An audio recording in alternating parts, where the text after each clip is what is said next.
jinsi ya kupata dawa. Pia wasaidie jamaa na rafiki kupata dawa. Dumisha mawasiliano nao na ufuate mwongozo wa kiafya kutoka kwa kituo cha afya ili kujikinga na virusi vya korona. Pata habari kuhusu COVID-19 kupitia vyanzo vinavyoaminika. Piga 719 au bonyeza *719#. COVID-19 inazuilika. Jilinde, linda familia na jamii. Ujumbe huu umeletwa kwako na serikali ya Kenya.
Good evening. Thank you very much for joining us for this edition of Channel 1 News Hour on a day that Kenya confirmed the highest number of coronavirus cases, and the county or the country is gearing itself towards a rather future where Kenyans will be called upon to ensure that they double the efforts aimed at curbing the spread of this coronavirus. And of course, the government saying that 67,341 people have been tested so far, and the total tally is 1,471. 123 cases were confirmed today out of the 3,077 people who were tested, but there were 0 recoveries today, but 3 people lost their lives to COVID-19.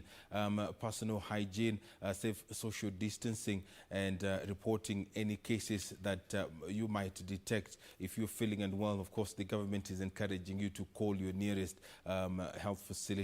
We have these details for you, but first, let us take a look at the highlights. We have also registered the highest number of positive Kenyans in 24 hours at 123 persons. 123 cases of coronavirus are confirmed as the Ministry of Health warns we could pay a heavy price for laxity. But this building here has got its fair share of criminals. The mafia of Afya House. Health Cabinet Secretary Mutahi Kagwe admits corruption cartels are undermining the war on coronavirus. And seeking to restore order, the government warns of dire action in Narok as ethnic clashes claim 8 lives.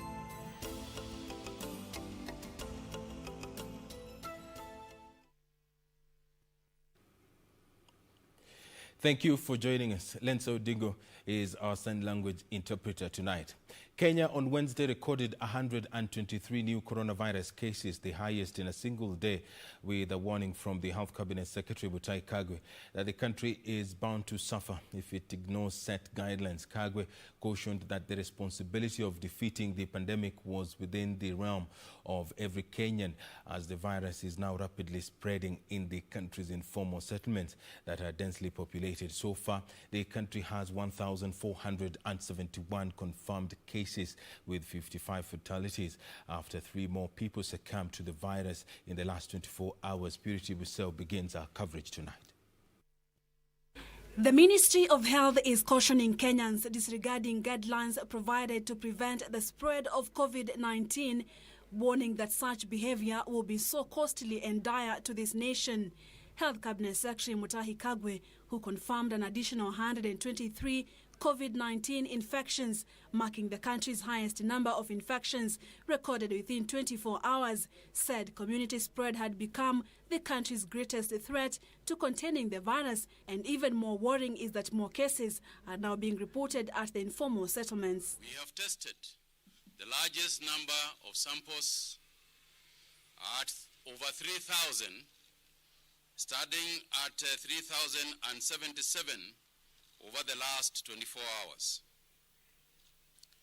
As could be expected out of that figure, we have also registered the highest number of positive Kenyans in 24 hours at 123 persons. For the first time, we have hit a triple-digit figure. Out of the 123 cases, the bulk of the infections were recorded in Nairobi at 85 cases, followed by Mombasa, which registered 24 cases, and Kiambu at 4. Kajiado with 3 cases, Kisumu 2, while Garissa, Kitui, Kilifi, Busia, and Uasin Gishu counties having 1 case each. In Nairobi, Mathare and Kibra areas have registered alarming numbers at 33 and 14 respectively. And the people supposed to fight the disease is not the government. It is you and I. So if indeed we are overwhelmed, it is not the government that will be overwhelmed. It is we Kenyans who will be overwhelmed, because it is Kenyans who have let it happen, not the government that has let it happen. 2 cases in Kisumu are from a quarantine facility and are imports from Nairobi of people who had traveled to Lakeside town for a burial. During a similar period, the country lost 3 more patients, raising the total number of fatalities to 55. 1 with diabetes, 2nd with diabetes, and the 3rd one with cancer of the breast. The Health CS appealing to Kenyans to volunteer for testing in the ongoing mass testing exercises. People die alone. They don't die as a group. So it is important for one to protect themselves. Kagwe took a swipe at some governors he said were showing some reluctance in scaling up efforts to tackle the pandemic. The level of preparedness in a county is directly dependent on the aggressiveness, the preparedness, the planning capacity of the governor and his government. And that is really quite simple. Currently, Nairobi is leading with a total of 745 cases, followed by Mombasa, which has 449, Kajiado 64, Kiambu at 36, Wajir has 34 cases, while Kwale has a total of 27 cases. While the Ministry of Health says that it has done all it could to respond to the COVID-19 crisis, and now the ball is in the hands of Kenyans to either follow guidelines on COVID-19 prevention and survive, or disregard them and continue to suffer. Purity Museo, Channel 1 News at Afya House, Nairobi. The Ministry of Health has admitted facing corruption challenges at Afya House. Health Cabinet Secretary Mutai Kagwe says some unscrupulous businessmen are working in cahoots with cartels within Afya House, to make a kill from coronavirus pandemic through fake tenders. Kagwe, however, promises to do everything possible to expose and raid the Ministry of rogue officials. But this building here has got its fair share of criminals. Like any other marketplace, there are a few mad cases in here. And we will unearth them. As we move on, we will unearth them. These are the people who you call a public officer, who you call a businessman, and tell them that they have got an order which they can help get him with a fake tender. But that fake tender might even have a Ministry of Health logo, because some criminal in here has given that fake logo. It will be those mafiosis who will tell you that you can do a deal with them to supply computers, to supply PPEs, to supply pens, to supply blood. Yes, blood. In here. This is a sort of place where people get transferred. And then you find they are still sitting here. Why would you be transferred and you still want to sit in that same desk? Wouldn't you be suspicious if you were me?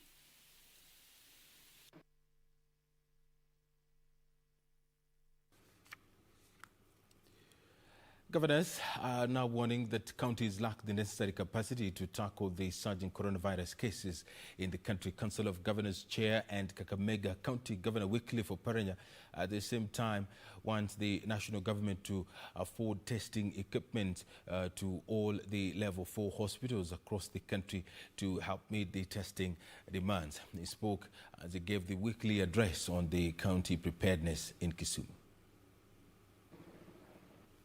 The Council of Governors Chair warned that limited resources at the county level leaves the country in a precarious position just in case the cases of the virus increase exponentially as expected in the coming days. But what is critical is that the national government has to come up with a proper or an enhanced procedure to ensure that testing actually is done in every county. Oparanya says unless the government devotes more COVID-19 resources, the country will not have a true picture of the national infection rate. We were promised, and I remember last week the Minister for Health, the CS Health, did promise that there will be mobile testing. I think this has not been achieved at the moment. We will provide as much support as we can. But let us never forget that health is a devolved function. He also warned that as more and more efforts are being channeled to COVID-19, other Medicare services uptake in the health institutions were taking a major hit. There is notable drop across majority of the counties for the month of April in antenatal care, 39% for the 4th ANC, delivery to skilled birth attendants, 32%, immunization, 34% for under 1 year fully immunized. He also revealed that the council will carry out a research to determine the effects of the virus on various sectors of the economy. He spoke in Kisumu as he gave the council's weekly address over the county's preparedness in the wake of the COVID-19 pandemic. Achola Simon, reporting for Channel 1 News from Kisumu County. Thank you, Chola Simon, for that report. Stakeholders in the education sector are recommending that the national examinations be pushed to March 2021. Kenya National Union of Teachers, NAT, Universities Academic Staff Union, UASU, and Kenya Human Rights Commission propose that schools across the country should remain closed until such a time that the COVID-19 new cases in the country have stabilized or taken a downward trend. A week after President Uhuru Kenyatta hinted that the government will be taking steps to ease restrictions and begin to reopen the economy, stakeholders in the education section are sounding caution. Nobody in this country will gamble with the lives of teachers, education personnel, and learners. And we would want to think that all other social sectors of the economy will be opened first. According to a report by a team from the Kenya National Union of Teachers, NAT, Universities Academic Staff Union, UASU, and Kenya Human Rights Commission, the current upward trajectory for confirmed new cases in the country should cause worry. The report says reopening of the learning institution should only be done after the government demonstrates reduction in the number of confirmed new cases. Ensure that COVID-19 curve of infection is flattened first, as per the recommendations, the analysis done by COECH team, to assure safety of teachers, lecturers, support personnel and learners before reopening of schools, colleges and universities. And viably, schools can not reopen until September 2020. With the Ministry of Health projecting that the peak of the coronavirus infection to be between August this year, Kenya National Union of Teachers Secretary General Wilson Sosion says it will be impractical to conduct the national examinations within the stipulated period this year. The world will not come to an end if we suspend certain matters. And we agree, even the national exams, KCP and KCSE, is not a ticket to heaven. It can be postponed to a suitable time when the syllabus shall have been covered and when schools shall have resumed, when the curve shall have been flattened. The team says the report contains mitigation measures, analysis and recommendations on reopening of schools, colleges and universities, which will be considered by the recently established COVID-19 Education Response Committee instituted by the Ministry of Education. Ben Chumba, reporting for Channel 1 News.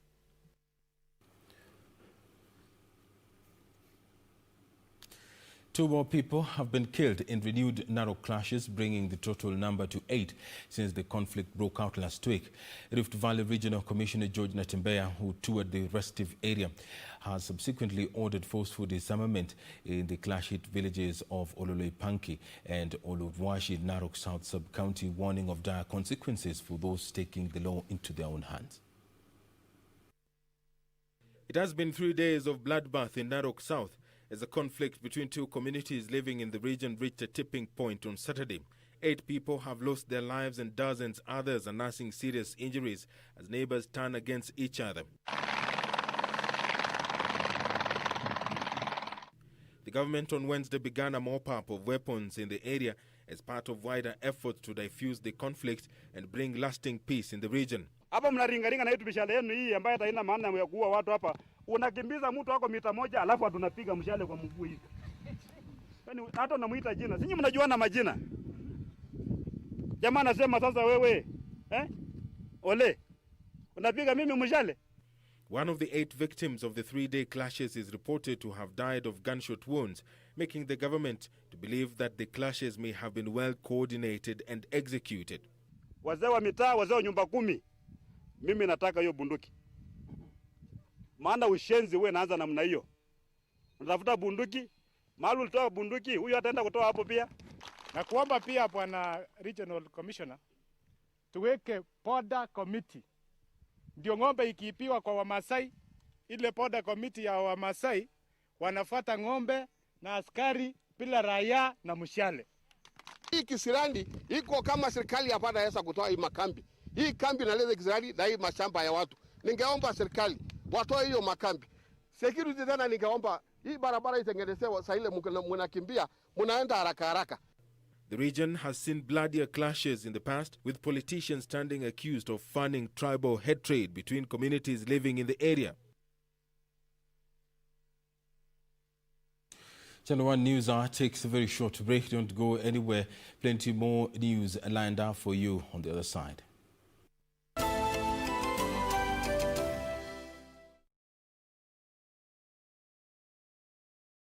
We, umeingiaje kwa hii jikoni? Wewe achana bwana, wewe ujui tulitokea wapi? Acha hata wewe naye toka hapa. Wacha upuzi yako hiyo. Toka nje bwana. Hii jikoni niko hapa ndani. Na nitakaa hapa ili make decision. Wacha maneno yako bwana, toka nje bwana. Wewe unajua tulijenga hapa watu wawili hii jikoni. Kupata sitoki jikoni, bonyeza *811 *818 bonyeza *811 *818 Wewe wacha zako bwana. Je, ungependa kujua jinsi ninavyojizuia kuambukizwa au kuambukizana virusi vya corona? Ni rahisi. Mwanzo, ninaziendesha shughuli zangu zote za kikazi na hata za kibiashara kutoka papa hapa nyumbani kwangu. Baadaye, ninaitunza mwili wangu vyema kwa kuiweka katika hali iliyo sawa kupitia mazoezi ya mara kwa mara na pia lishe bora. Mwishowe, ninaungana na jamii yangu pamoja na marafiki zangu kupitia njia ya simu au mtandao ili kuzuia dhiki na upweke wakati huu mgumu. Kumbuka, haijalishi kama uko na virusi vya corona au la, salia nyumbani. Uokoe maisha.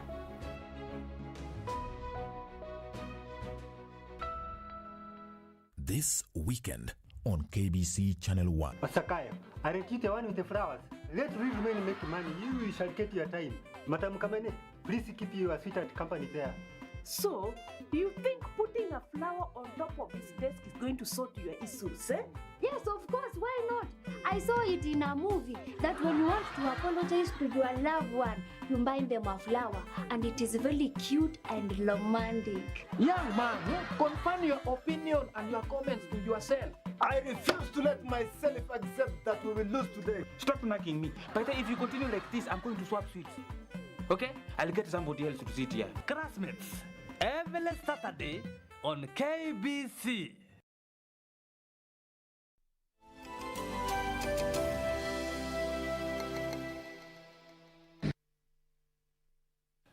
Welcome back to the program. The government is deploying 3 billion shillings to mitigate the impact of floods that has so far claimed 285 lives. 29 people are said to have succumbed to the floods and landslide in the past week as waters overflow in major rivers and lakes. The government says to date 810,655 people have been displaced and are in dire need of relief assistance, even as it came on the spot for the alleged slow response.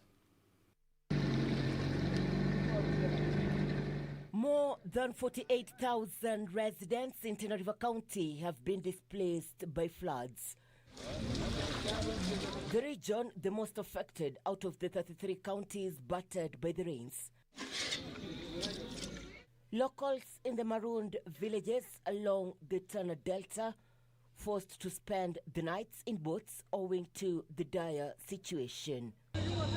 Area Governor Dadogudana taking issue with how the national government has responded to the situation. It took the national government few days to get 3.5 billion for corona. It is taking them ages to get 4 billion for the deployment of basic infrastructure. But according to Devolution Cabinet Secretary Eugene Wamalwa, help is on the way. We know where the dams need to be built. We know that there have been challenges with dams like the High Grand Falls that would actually control most of the waters that go into the Tana River. We know of the Galana Dam that needs to be constructed. So we must work with the counties and all Kenyans of goodwill to ensure that these dams are eventually constructed. And we're not just lamenting, we are already moving. In Baringo, we meet with Grace Lekupe, a flood victim in Ngambo, Baringo South. Lekupe opted for charcoal business after her farm was flooded. Unfortunately, the business too is not so promising. Watoto nilihamisha, nikachukua marigat, nikaacha watoto wawili tu ya kukaa na mimi hapa hivi. She is among more than 600 people who were recently flushed out by the floods. The government says 29 people died in 1 week alone from the floods. As of midnight last night, the total number of lives lost have risen from 256 to 285. And also the number of people affected has risen to 810,655. To ease the suffering faced by Kenyans, beginning next month, the government will restore infrastructure damaged by raging floods, and those affected by the rains will continue receiving relief assistance. To help restore normalcy, the government says it has set aside 3 billion shillings to mitigate the effects of floods in the country. That should be one to mitigate on the impact of deforestation, climate change, and provision of water to the ASAL areas, flood control. The Kenya Meteorological Department is predicting that this month marks the end of the seasonal rains over most parts of the country. Lake Victoria Basin, the highlands west of Rift Valley, the central and south Rift Valley and the coastal strip will, however, continue to receive moderate rains into June. Currently, the soil moisture is quite high. The river levels are quite high. And so we are likely to experience occasional mudslides. With the reduction of rainfall in the country, the government is committing to up its game before the next rainy season in October, a relief that would save properties and lives. Focus now shifts on how much time and money the government will spend in completing the scheduled projects. Irene Mchuma Odim, Channel 1 at the Kenya Meteorological Department in the county of Nairobi. Thank you very much, Irene Muchimodin, for that report. Let's stay with matters environment a little bit. The rising levels in water bodies in the country continue to wreak havoc, displacing thousands and claiming scores of lives. While the surging waters have been attributed to heavy rains, it is now emerging that the main cause of high water levels in some cases could be something other than changing rainfall patterns. An example is Lake Nakuru, whose swelling waters are a mystery, prompting the Ministry of Environment and Forestry to investigate the phenomenon. This is the current state of the swelling Lake Nakuru. Its waters are said to be rising at an alarming level, submerging about every structure within its reach. Residents of Mariki village, adversely affected by the swelling lake, are puzzled by the turn of events. Kufikia sasa ni jambo ambalo hatujaiona, maana tangu nilipokuja hapa mwaka wa 70 sijaona hii lake imejaa hivi. About 200 families have already been moved to safer grounds amid fears of waterborne disease outbreak. Sipokuwa wanasema tu wanashika samaki, bado naenda kutafuta askari tukuje tuwatoe, kwa sababu kuna hapa katikati kuna visima ambazo zilichimbwa na watu. But the situation is said to have been different 10 years ago. Water levels had reduced by more than 50%. Nakumbuka kuna wakati hata ilikuwa imekauka mpaka huko chini, na wakati mwingine ulikuwa unaona hata vumbi inatokea. The current situation is replicated at Lakes Naivasha and Elementaita. Lake Naivasha has submerged nearby estates and more than 6 flower farms, while expanding its shoreline and merging with a smaller lake, Oloiden. The fishing community says the phenomenon is a mystery. Nimevua hii lake kwa muda mrefu sana, na kuna hata wakati wa El Nino haikufika hapo. Lake Elementaita's rising waters have had a negative impact on the population of bird species such as flamingos. The lake's famed hot springs have also died out. As far back as 2009, the lake had lost up to 80% of its waters before the gradual rise. While many parts across the country have had a fair share of floods, in Rift Valley it has had devastating effects. Precipitation has been high over that period of time. That is to say that rainfall has been very high for a very long period of time. And that's one of the possible reasons why this water level has gone this high. The negative impact of the surging volumes now becoming so dire and greatly affecting the flora and fauna. We have also noticed that the herbivores have increased in number, both the zebras and buffaloes, but all the animals are okay. The acacia trees, like that one for example, have started falling over because of the increase in biomass, and the soils are very thin. The Ministry of Environment and Forestry has ruled out heavy rains as a cause. But we have seen a rising phenomena, and we don't think it is related to these short rains, because this has been about 10 years. So we will be working together with the geology department and ourselves to see how to address this. The waters have gone beyond the borders of Lake Nakuru. And this phenomena started some 10 years ago, which means it is not directly related to the current problem we have of persistent rains. And since it started rising, it has not gone back. To guide in future planning, the government now seeks to bring on board experts, including geologists and seismologists, to unravel the puzzle of the rising waters, which it says could be due to activities that degrade the environment rather than increased rainfall. Kamche Menza for Channel 1 News. To some politics now. The fate of 5 Jubilee senators sanctioned for skipping the party's parliamentary group meeting will be known within 14 days. On Wednesday, the party's National Disciplinary Committee wound up its 2-day hearing where nominated Senators Millicent Omanga and Victor Pringay defended themselves for skipping the State House meeting that endorsed the change of guard at the Senate.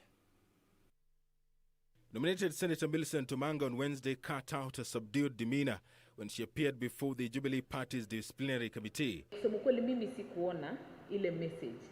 So unapata sometimes kuna challenge kama inakuwa ni message. Sometimes unapata hata simu yako imekatwa kama uko postpaid. So when your phone imekatwa, sometimes you are not able to access. Senator Manga and Victor Pringay are accused of skipping the party's parliamentary group meeting that endorsed a change of the party's leadership in the Senate. I've cited, Mr. Chairman, that in my own village home, that we have a very poor network. It's inside the eastern part of Mao Forest. The two lawmakers are among 5 nominated senators facing disciplinary action for what has been termed as disrespect for the party. How loyal are you to the party? Very loyal. And I gave an example when I was saying that we follow all party positions sometimes without questioning. And when the party says jump, you jump. And when you're in the middle there, then you ask how high. No TV was mentioning any party, no newspaper was saying anything that you had looked at, social media, nothing. You were in the dark between 10:30 to 2 p.m. Until you get an official SMS or a call from the party or the party leader or whoever is responsible, that is when you take such information serious. On Tuesday, the Jubilee Party dewaived some wayward senators from leadership in their respective committees for allegedly bringing the coalition to disrepute. Kama chama kinachotawala, hatuwezi kuwa kwamba tuko na wale ambao hawafuati maagizo ya chama. The disciplinary committee is expected to deliver its verdict within 14 days.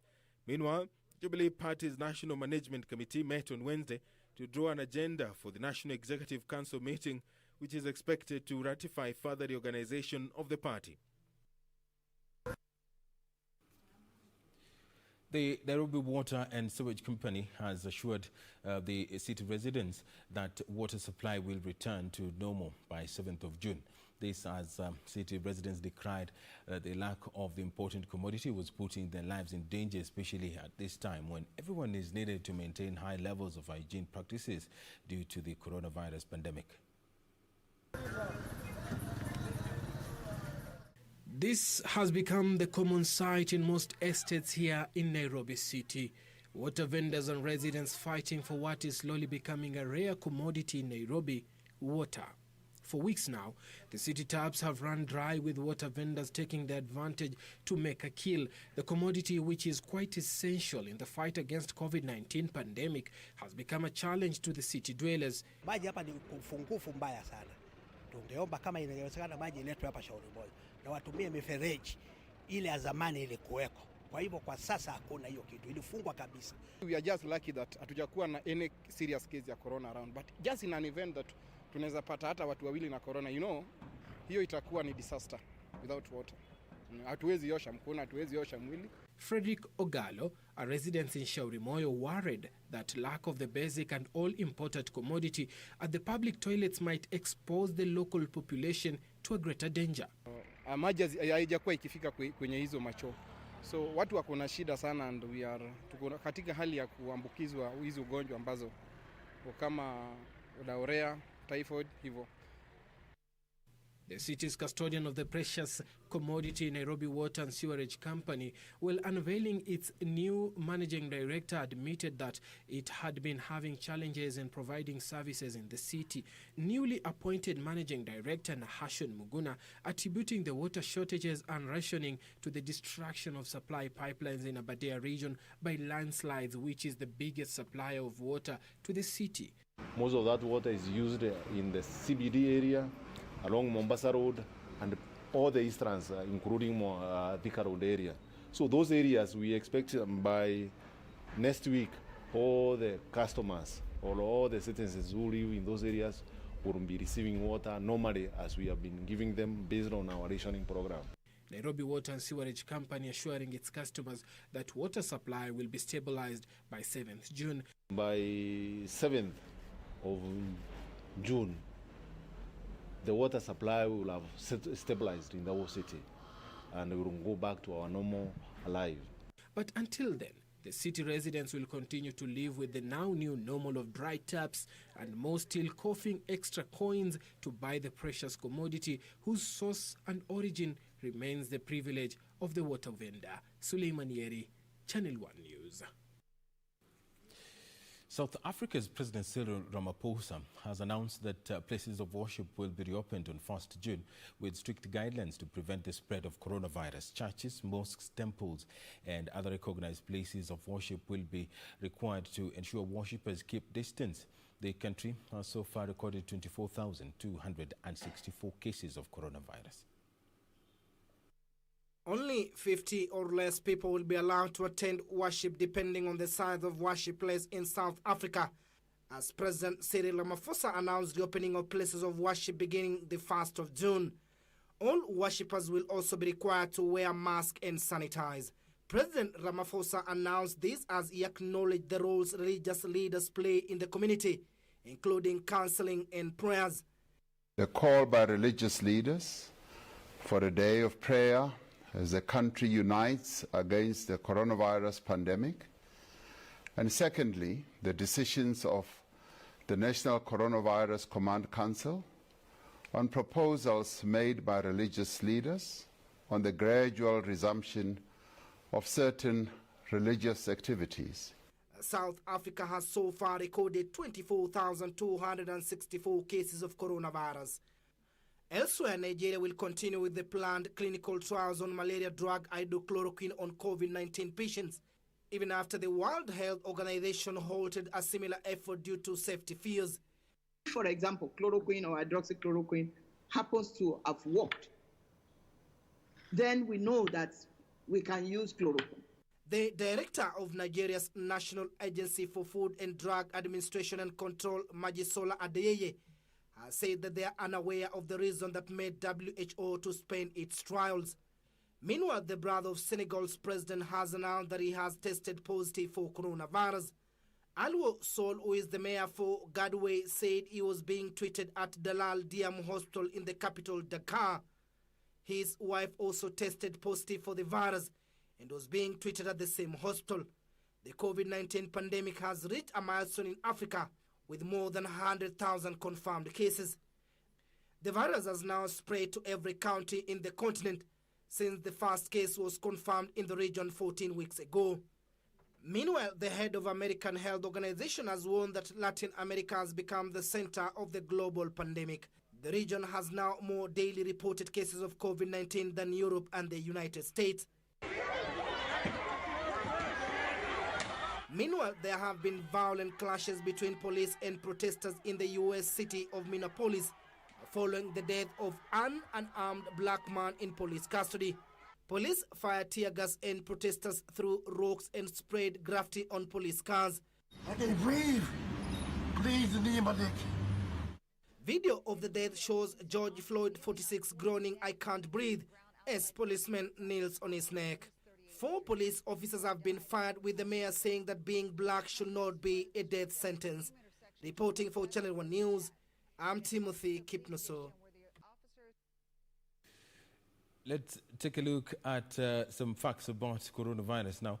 Medics are emphasizing the importance of pregnant women delivering in health facilities despite the current global health crisis, saying home births could be risky to both the mother and the unborn baby. The call's coming amid reports that most women have opted for unlicensed traditional midwifery services amid the coronavirus pandemic.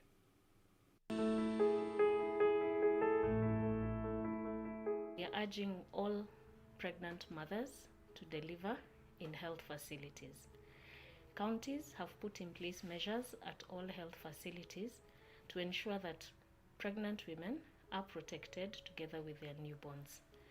There is ensuring of social distancing, the infection prevention control measures at the hospital, and the facilities are ensuring that the mother and child are not put in any danger when the mother goes to deliver in a facility. During this pandemic, we have noted as a ministry the reduced number of hospital admissions for deliveries. So we'd like to urge, for the safety of the mother and the newborn baby, that all mothers deliver in a health facility.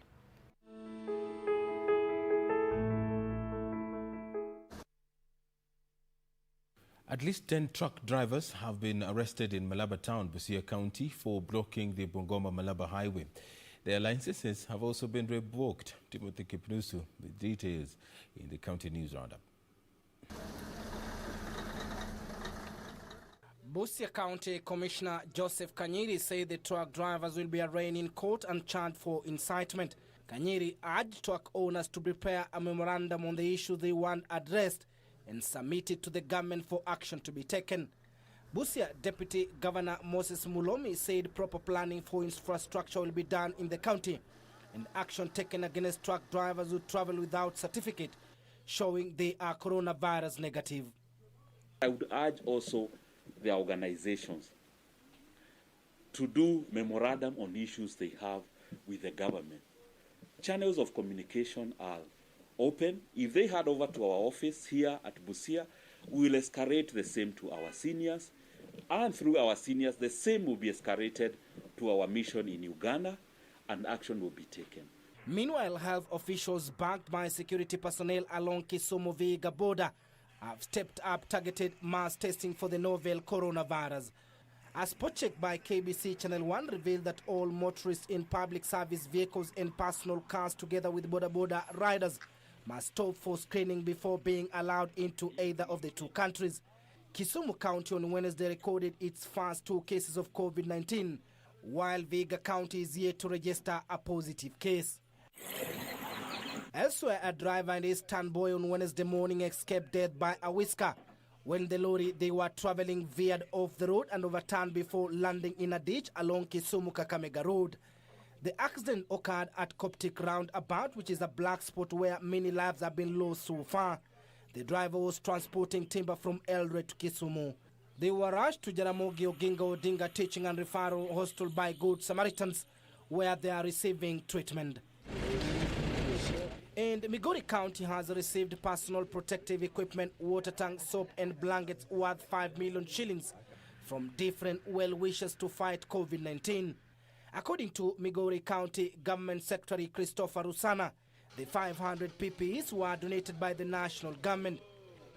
In the meantime, the Nyandarua County government has offered to provide free treatment to a woman who was brutally assaulted by her husband in Tharaka-Nithi County a week ago. The woman is receiving treatment at JM Karaoke Hospital in Olkalau. Nyandarua County Health Executive Dr. Njenga Mungai confirmed the county government will cater for all her medical bills. And we are asking Kenyans and Nyandaruans and even the Tharaka-Nithians, please don't resort to violence. Finally, the Mombasa County is preparing to revamp the tourism sector once the cessation of movement is lifted. Mombasa County Commissioner Gilbert Getio says among the major projects the government is looking forward to is the handing over of the 1 billion shillings cruise ship terminal that has been under construction at the port of Mombasa. He added that the government has set aside 2 billion shillings for reviving the tourism sector in Mombasa. Tunajua kwamba katika feri hatutatoka, ile discipline ambayo ilirudi pale itabaki pale pale, lakini pia tunajenga daraja ambayo itakamilika kwa miezi 6 ijayo, inaitwa Likoni Pedestrian Bridge. Reporting for Channel 1 News, I'm Timothy Kipnoso. Thank you very much for staying with us. We are taking our second break. Business News is coming up next.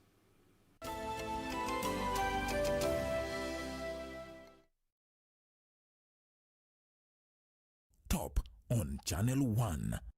Yeyote aliye na kinga hafifu mwilini yuko katika hatari ya kuambukizwa COVID-19. Naomba kuondoka kidogo. Watoka kidogo sasa hivi uenda wapi? Au ndo wataka kwenda ulevini tena? Lia tu. Unajua wakati kama huu mwanamume kulia ni sawa. Lia tu mpaka uchungu utoke. Lia. Akakupa bila kunianga. Pata habari kuhusu COVID-19 kupitia vyanzo vinavyoaminika. Piga 719 au bonyeza *719#. COVID-19 inazuilika. Jilinde, linda familia na jamii.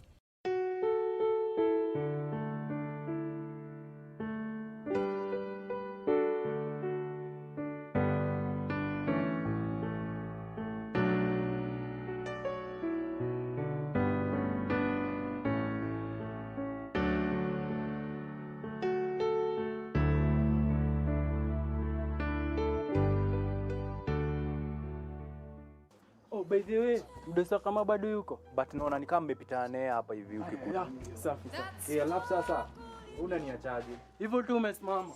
Job mimi nakuka hypertonic, unasikia eh? Sitakaliagwa na bibi na ukuja unikaliage. Dad. Wewe na Wafaulu, mimi siwonagi pamoja. Hata juzi walikuwa wamekujaga hapa na Chris nikaulizaga kwani ile Wafaulu wako wapi? Mkosti mwenyewe? Kijana wangu.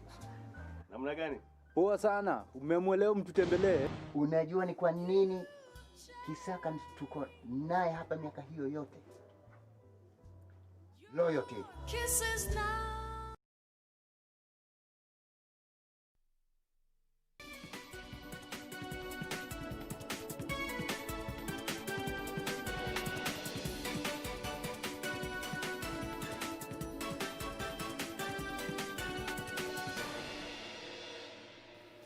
Welcome back.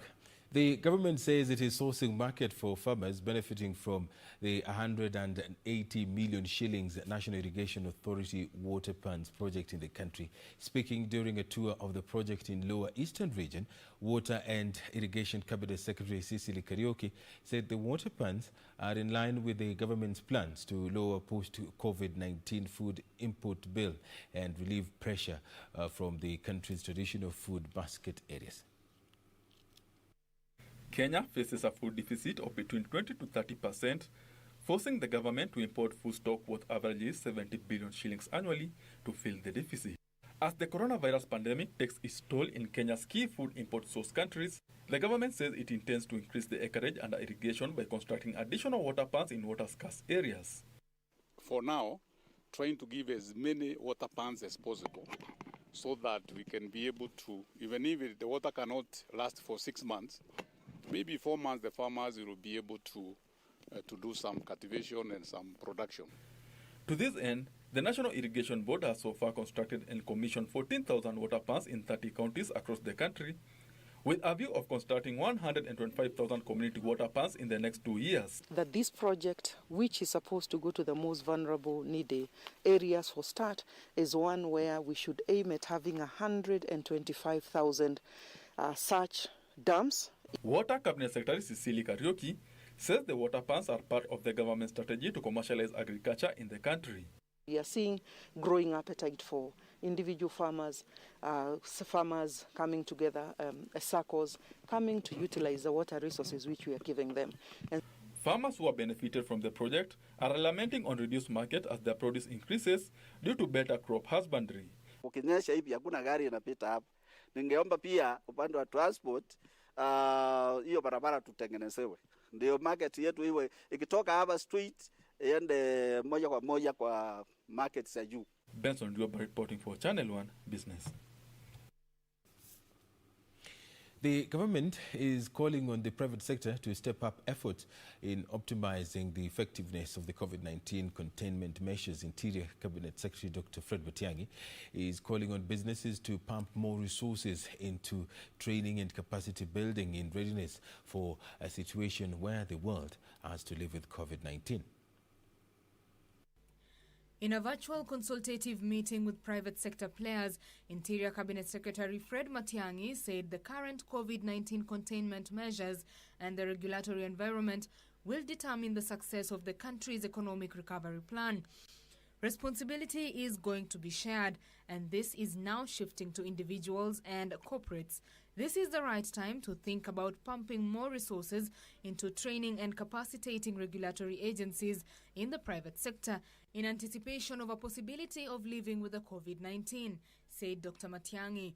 Addressing the forum, Industry, Trade and Cooperatives Cabinet Secretary Betty Maina lauded various private sector initiatives in partnership with the government towards mitigating the effects of the pandemic, adding that the proposals from private businesses will be factored into the country's recovery plan. The private sector has until Tuesday next week to present their proposals for consideration ahead of the finalization of the country's economic recovery plan. She said the government will employ measures to cushion private businesses from COVID-19 pandemic shocks. So far, the National Treasury has already disbursed 10 billion shillings handed to the Kenya Revenue Authority to effect the new VAT refund scheme.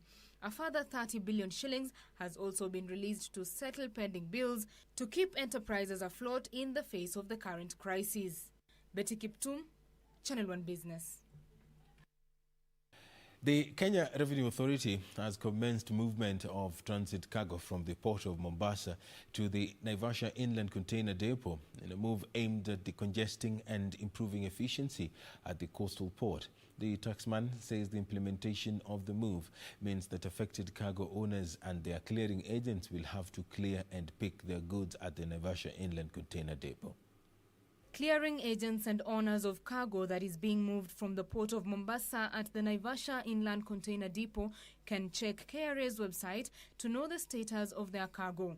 The Kenya Revenue Authority says its office at the Naivasha Inland Container Depot is now operational. The marshalling area at the facility has a capacity to hold 700 trucks at any given time. The facility is expected to boost storage of cargo destined to Uganda, South Sudan, northern Tanzania, Rwanda, Burundi, and Democratic Republic of Congo. In Senate on Tuesday, Mombasa Senator Mohamed Faki said the move by the government to have all cargo destined for upcountry destinations be transported via SGR and processed in Naivasha only has affected businesses in Mombasa. The directive had a devastating effect on businesses in Mombasa and the rest of the northern corridor up to Nairobi. Hali ya uchumi au hali ya biashara katika kaunti ya Mombasa imekuwa mbaya sana. Na tegemeo kubwa kabisa la watu wa pwani ni port. Na ikiwa mizigo haitachukuliwa na magari pale port italeta shida kubwa sana.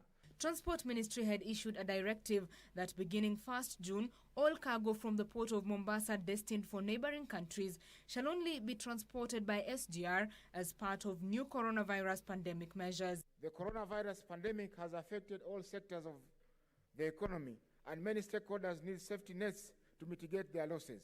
It is therefore very unfortunate for the CS Minister of Transport to take advantage of the coronavirus pandemic to issue illegal directives and strangle the already battered economy of the coastal counties and other neighboring counties on the northern corridor. Betty Kiptum, Channel 1 News. Eastmart Supermarket has rolled out a pick-and-go service enabling customers to send in their shopping orders via SMS. The supermarket chain then sends the customer a quotation for payment via mobile money. Then within 1 hour, the customer can pick their goods. Here are the details of this and other stories in our corporate briefs. Social distance recommendations have seen businesses embrace the online platform to offer services. Supermarkets have increased e-commerce to keep up sales. In a first in the Kenyan market, Eastmart Supermarket has rolled out the SMS Pick and Go service that was piloted earlier this month. The chain says e-commerce options currently in use have locked out some customers without internet-enabled devices. Eastmart Supermarket says the new service targets to reduce in-store customer traffic. The chain says customers within Nairobi city centre and those living within a kilometre radius of its branches will benefit from free deliveries.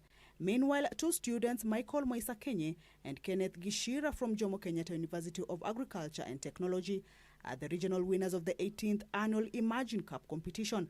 The competition saw thousands of students across the world submitting innovations to impact their communities. The winning team, the Knights from Jomo Kenyatta University of Agriculture and Technology in Kenya, created an automated robot using artificial intelligence to identify and remove weeds from rows of crops. Their solution uses cameras as sensors to gather input from the environment and eliminate farmers' need to use environmentally harmful pesticides in their weeding. As part of winning the regional finals, the team won $8,000. Finally, UAP Old Mutual General Business has partnered with Uber to distribute 3-ply masks worth 2.7 million shillings through Auto Express network of branches to Uber drivers in Nairobi and Mombasa. David Kuria, MD Insurance Business at UAP Old Mutual, says the partnerships are vital in the fight to manage and to stop the spread of the virus. Uber Country Manager for Kenya, Brian Njao, says the safety of drivers and riders on the platform continues to be the firm's key focus. In addition, UAP Old Mutual Faulu Foundation has contributed 2 million shillings to the Association of Kenya Insurance and the Insurance Regulatory Association in a humanitarian response to the COVID-19 crisis in Kenya.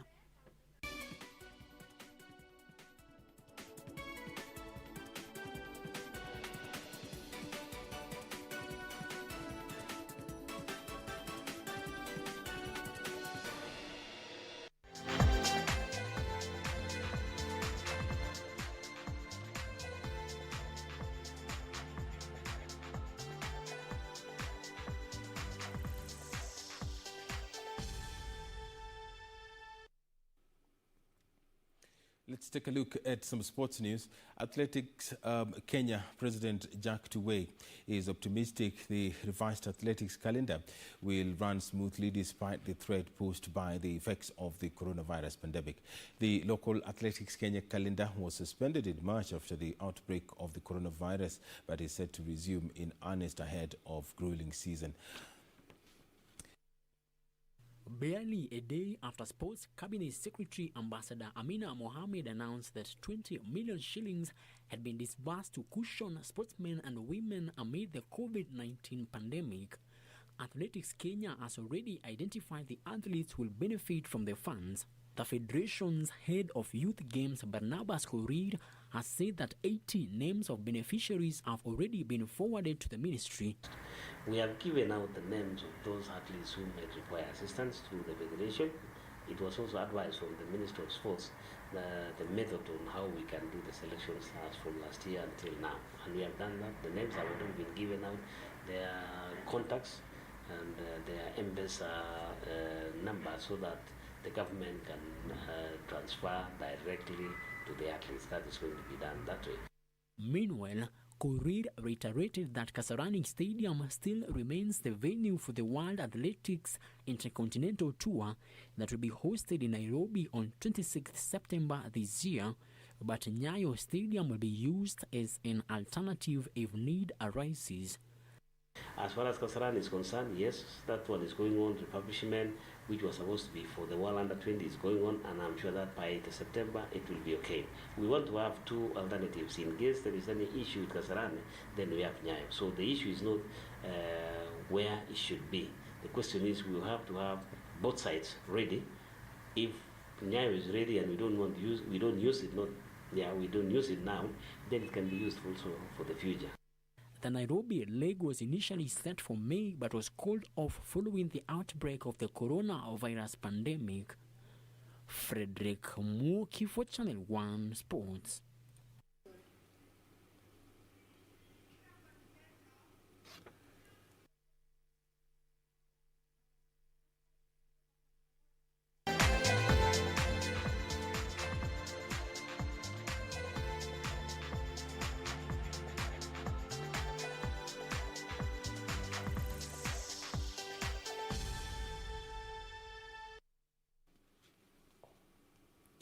Well, thank you very much for keeping us company for this edition of Channel 1 News Hour on this 27th day of May 2020.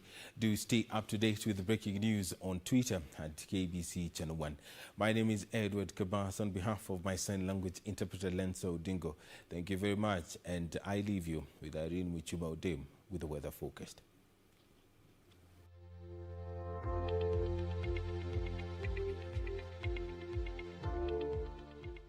Glad you have joined us. A very warm welcome to Channel 1 Weather Updates. My name is Irene Wichuma Odem.